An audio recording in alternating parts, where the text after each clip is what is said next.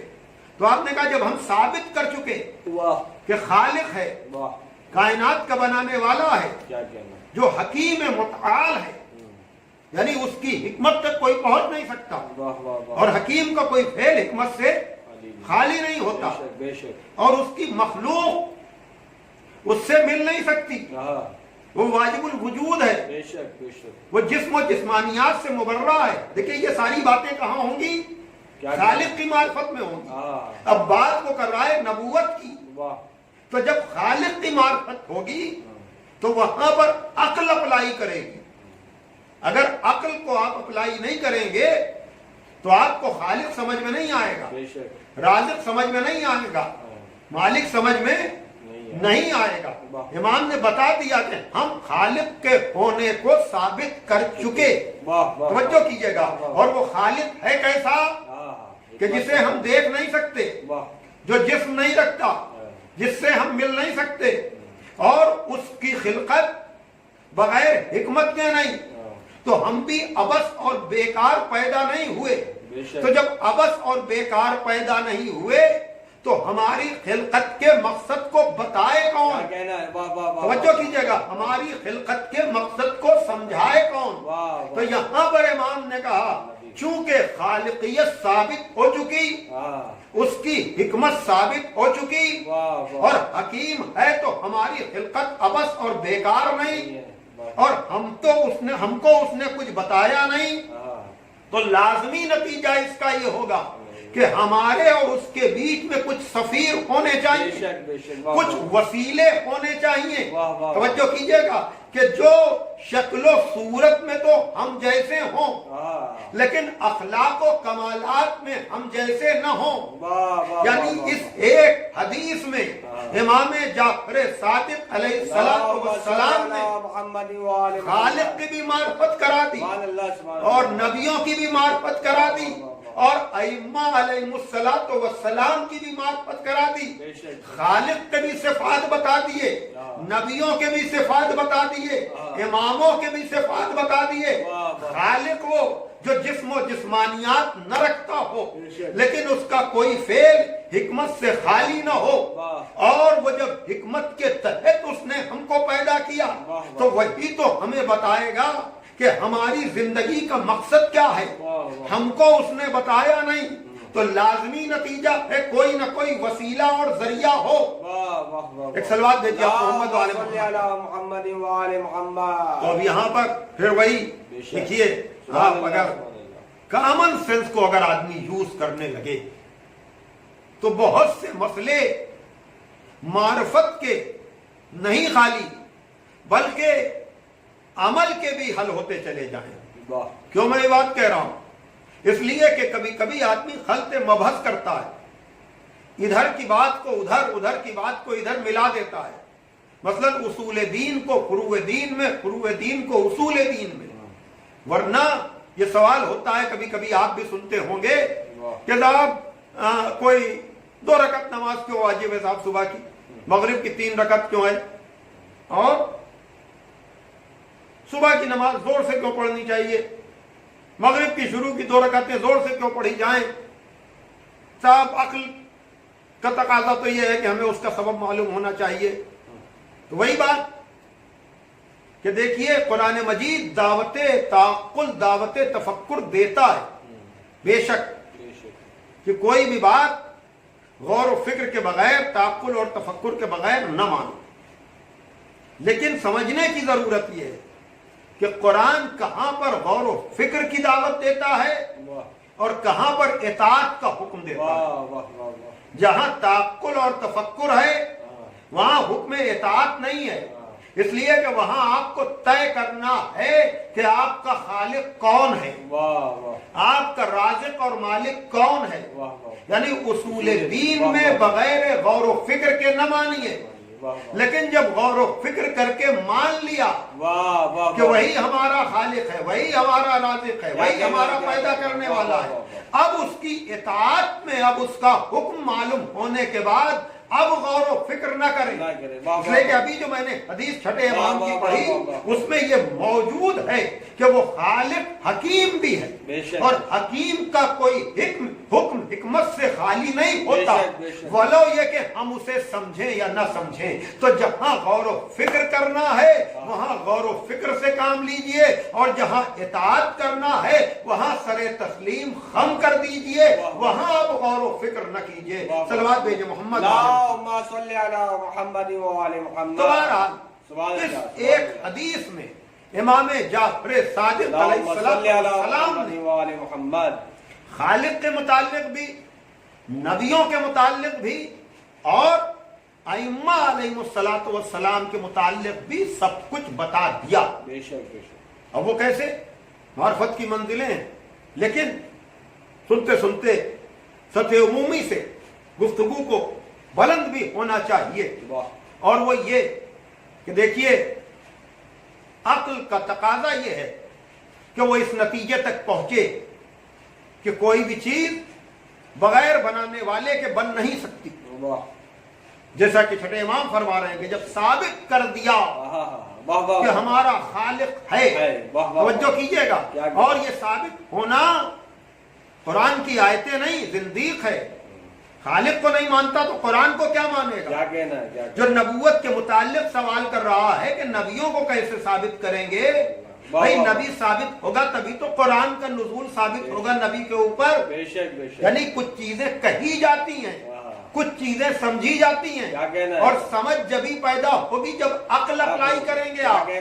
توجہ کیجئے گا، اس لیے کہ وہاں پر بظاہر لفظ زندیق ہے اور سوال ہے نبوت کے متعلق۔ اس کا مطلب یہ ہے کہ خالق تو امام نے ثابت کر دیا، لیکن اب فوراً پوچھ رہا ہے نبیوں کے لیے کیا دلیل ہے؟ تو اس کا مطلب یہ ہے کہ اس کو خالق ہونا قرآن سے ثابت نہیں کیا، عقل سے ثابت کیا۔ اب جب عقل آپ اپلائی کریں گے تو کہا کہ حکیم ہے تو خلقت کا مقصد ہونا چاہیے، اور خلقت کا مقصد ہمیں پتہ ہونا چاہیے۔ اب دو ہی صورتیں ہیں، یا تو خالق خود ہمیں خلقت کا مقصد بتائے یا کسی ذریعے سے بتائے۔ اب اگر کوئی ایسا ہے جو یہ دعویٰ کرے کہ خالق نے اس کو خلقت کا مقصد بتایا تو پھر بات ہی ختم ہو جائے گی۔ لیکن دو چار شاید سر پھرے ایسے نکل آئیں جو کہیں کہ ہاں ہمیں اللہ نے سب کچھ بتا دیا، ورنہ اکثریت تو جب مان ہی نہیں رہی ہے قوانین کو تو یہ کیسے مانے گی کہ اللہ نے اسے حکم بھی دیا ہے؟ تو اب کوئی ذریعہ ہونا چاہیے نا۔ تو سوال یہ پیدا ہوتا ہے وہ ذریعے سے اگر ہمیں پتا چلے کہ اللہ کے احکامات کیا ہیں تو خود ہمیں اللہ کیوں ڈائریکٹ نہیں بتا رہا ہے؟ کیا کہنا ہے؟ اس کا مطلب یہ ہے کہ اگر وہ ذریعہ ہم جیسا ہوتا، توجہ فرمائیے گا، تو پھر ہمیں کیوں نہ چنتا وہ؟ تو کسی دوسرے ذریعے کو چننا بتا رہا ہے کہ وہ شکل و صورت میں تو ہم جیسے ہو سکتے ہیں لیکن وہ خلقت میں ہم جیسے نہیں ہوں گے۔ اب آپ خود اس پر، اس بنیاد پر معرفت کی چاہے جتنی بلند عمارت تعمیر کرتے چلے جائیں کہ وہ ہم جیسے نہیں ہوں گے۔ کیا مطلب؟ یعنی وہ ہمیں بتائیں گے، کسی سے پوچھیں گے نہیں۔ اب اسی سے انبیاء کے سارے صفات، ائمہ کے سارے صفات خود بخود طے ہوتے چلے جائیں گے، اس لیے کہ وہ بتانے والا رہبر ہوگا، رہرو نہیں ہوگا، آگے چلنے والا ہوگا، پیچھے چلنے والا نہیں ہوگا، وہ گنہگار نہیں ہوگا، معصوم ہوگا۔ توجہ فرما رہے ہیں؟ تو گویا کہ امام صادق علیہ السلام کی اللہم صلی اس علی ایک حدیث میں خود خالقیت بھی، نبوت بھی، واہ واہ واہ امامت بھی، واہ واہ واہ یہ ساری چیزیں سمٹ کر آ گئیں۔ یعنی اگر انسان ذرا سا بھی اپنے کامن سینس کو یوز کرے تو اس کے لیے معرفت کے دروازے کھلتے چلے جائیں، خدا کی بھی معرفت ہو جائے، رسول کی بھی معرفت ہو جائے، آل رسول کی بھی معرفت ہو جائے۔ صلوات اللہم صلی علی محمد وآل محمد۔ تو بہرحال یہ فیض ہے امامت کے در سے وابستگی کا۔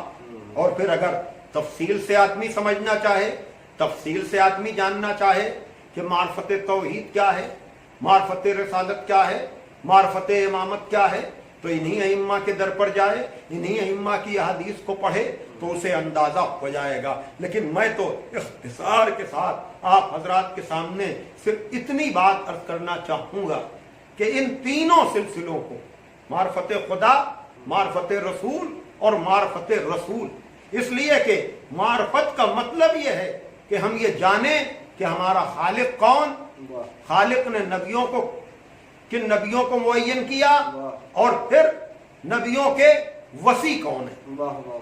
اگر قرآن پہ آپ جائیں گے تو قرآن نے بھی ان تین سلسلوں کو سمیٹا ہے۔ کبھی کہا اطیعوا اللہ واطیعوا الرسول واولی الامر منکم، اطاعت کرو اللہ کی، اطاعت کرو رسول کی، اور اطاعت کرو صاحبان امر کی۔ کبھی کہا انما ولیکم اللہ ورسولہ والذین آمنوا الذین یقیمون الصلاۃ ویؤتون الزکاۃ وہم راکعون۔ اللہ ولی، رسول ولی، اور وہ ولی جو صاحبان ایمان ہیں، نماز کو قائم کرتے ہیں اور حالت رکوع میں زکوٰۃ دیتے ہیں، چاہے اطاعت کے رخ سے آئیں چاہے ولایت کے رخ سے۔ توجہ کیجئے گا، ایک ہے ولایت اور ایک ہے اطاعت۔ ولی کے معنی جو ہم سے بزرگ ہو، توجہ کیجئے گا، اطاعت اسی کی ہوگی جو آپ سے بزرگ ہو۔ بزرگ علم میں، شجاعت میں، بہادری میں، یعنی صفات کمالات جو ہیں، بھئی آپ اسی کی تو اطاعت کریں گے۔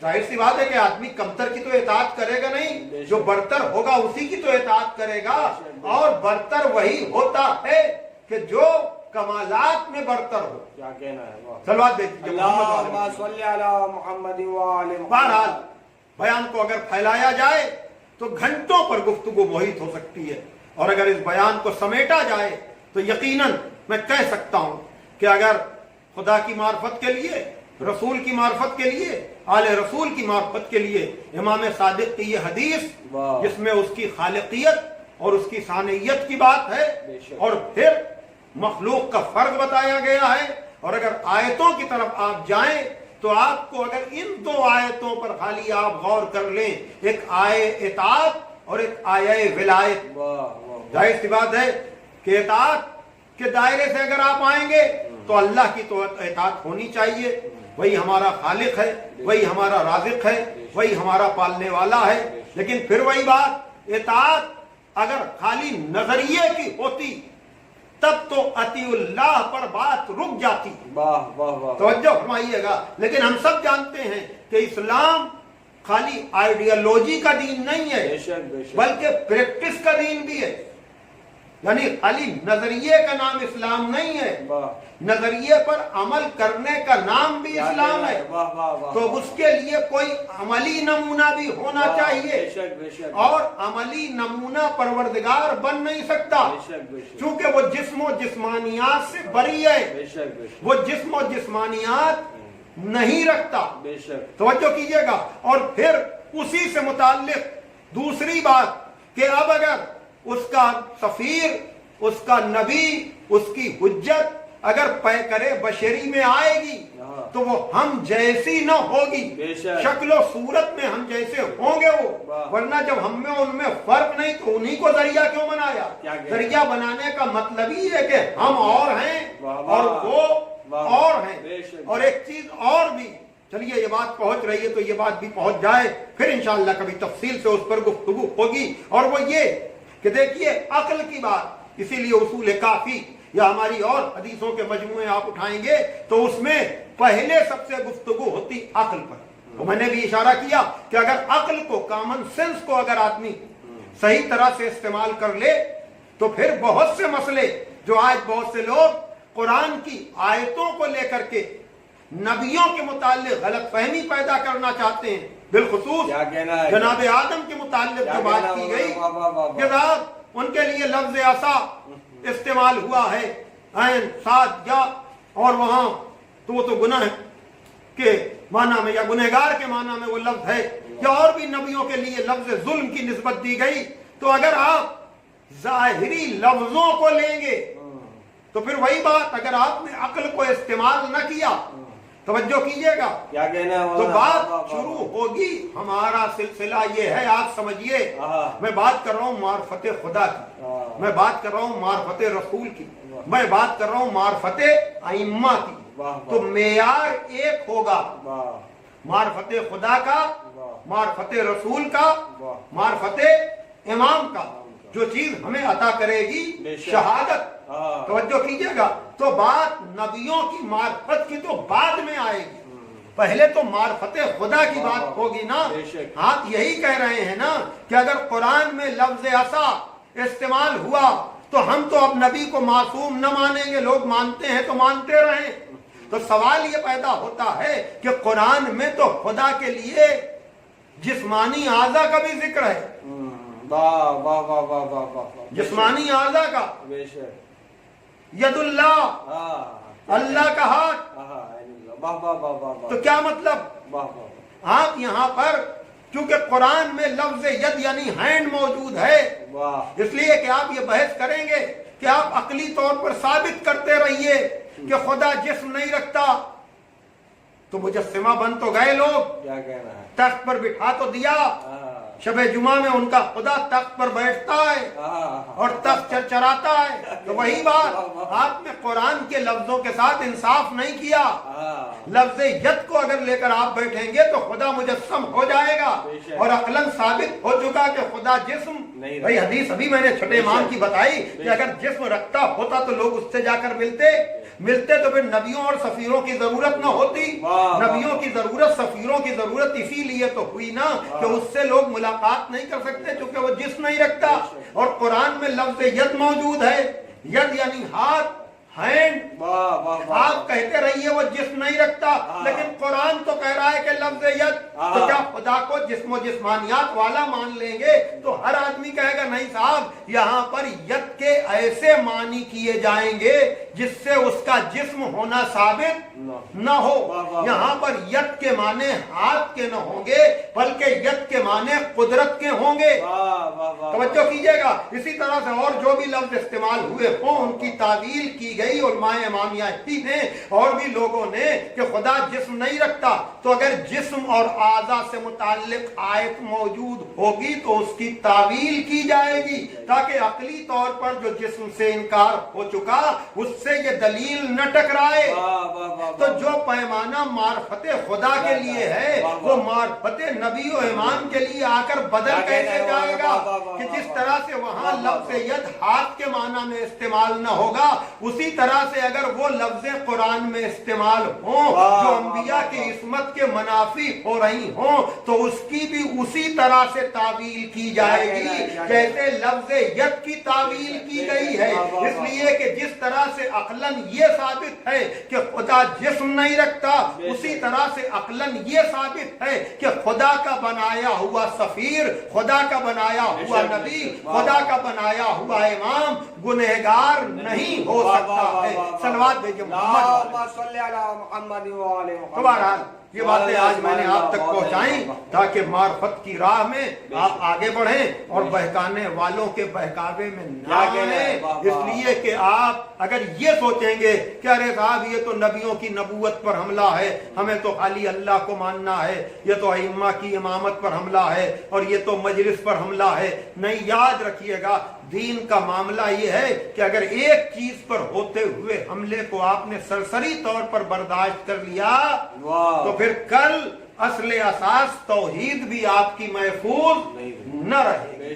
بس یقیناً یہ مجلسیں بھی ہمیں یہی سکھاتی ہیں یقیناً کہ ہم دین میں کسی کی بھی دخل اندازی کو قبول نہ بے کریں. شک، وقت بے شک. ہوتا واہ، تو واہ. میں اور بھی تفصیلات آپ کو دیتا، لیکن بہرحال سبحان میں اللہ. پھر آخر میں یہی کہوں گا کہ آپ میرے لفظوں پر اکتفا نہ کریں اور ان کو معرفت کا ذریعہ اور وسیلہ بنائیں اور خود بھی جا کر کے کتابوں کی طرف رجوع کریں تاکہ آپ کو اندازہ ہو جائے بے کہ شک. معرفت خدا، واہ. معرفت رسول واہ، اور واہ. معرفت ائمہ علیہ الصلوۃ والسلام کی منزلیں کیا ہیں، بے شک بے شک جو چیزیں آپ کو شہادت عطا کریں بے گی. شک. شہادت زندگی کا دوسرا نام. بے شک. اور یقیناً عزیزان محترم انہی کی محبت سے معرفت خدا بھی ہے، معرفت رسول بھی ہے اور معرفت دین بھی ہے.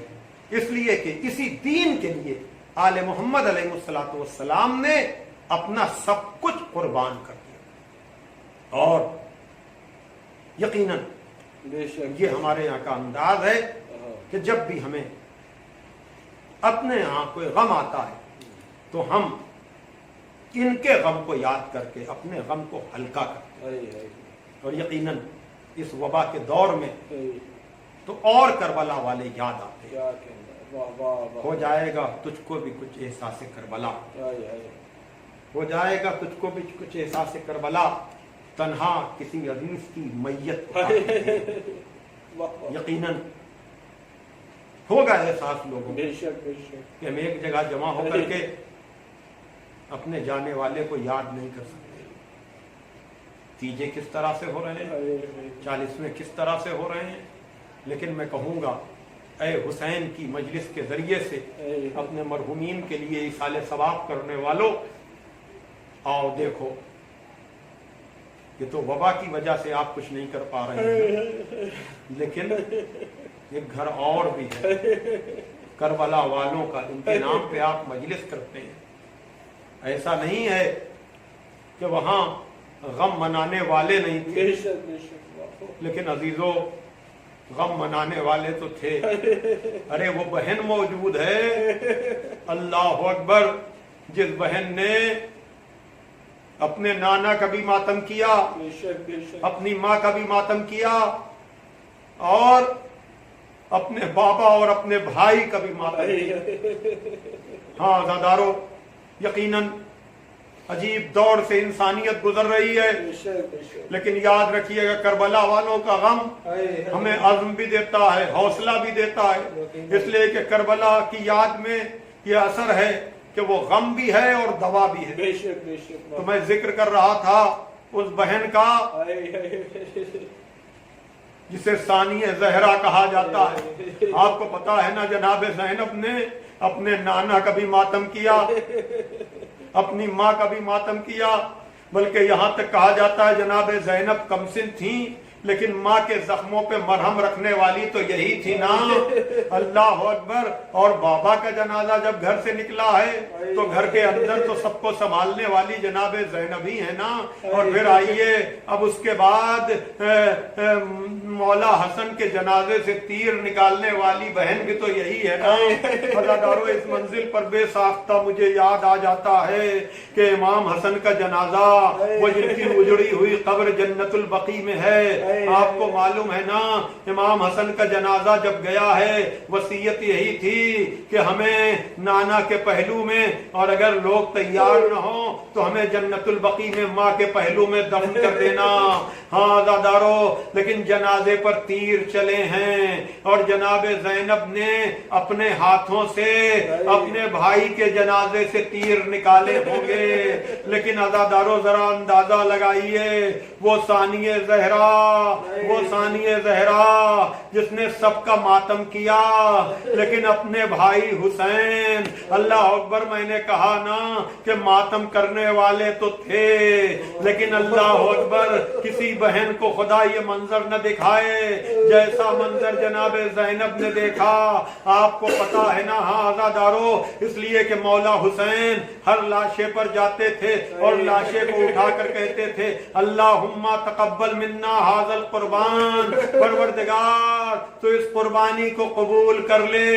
سب کی قربانی تو مولا حسین نے پیش کی اور مولا حسین کی قربانی جناب زینب نے پیش کی۔ اب پتہ نہیں یہ شام غریباں کا منظر ہے یا 11ویں محرم کا، بہرحال یہ دکھ بھری بہن کہ جس نے پنجتن میں اللہ اکبر 4 کا ماتم کیا، لیکن یہ 5ویں مصیبت ایسی آئی اللہ اکبر کہ جب جناب زینب لاشیں پر گئی ہیں تو تیر پر لاشا ہے، لیکن اب بہن اپنے بھائی کے جنازے سے تیر نہیں نکال سکتی۔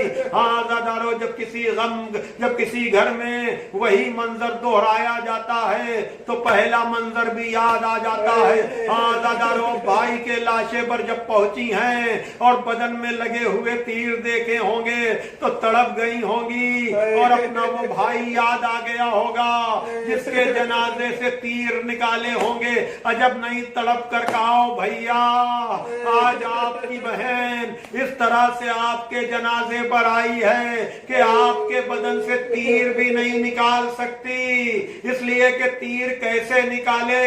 اس لیے کہ جب حسن کا جنازہ آیا تھا تو ہاتھ پسے گردن سے بندھے ہوئے نہیں تھے، لیکن بھیا آپ کا جنازہ، میں کہوں گا مولا حسین کے جنازے پر یقیناً جناب زینب نے بھی مرثیہ پڑھا۔ سید سجاد کا تذکرہ بھی آپ سنتے ہیں نا کہ چہرے کا رنگ متغیر ہوا تھا اور بی بی زینب نے کہا میرے لال اپنے کو سنبھالو، یہ تمہارا کیا عالم ہے، لیکن عزاداروں زیادہ کتابوں میں نہیں ملتا۔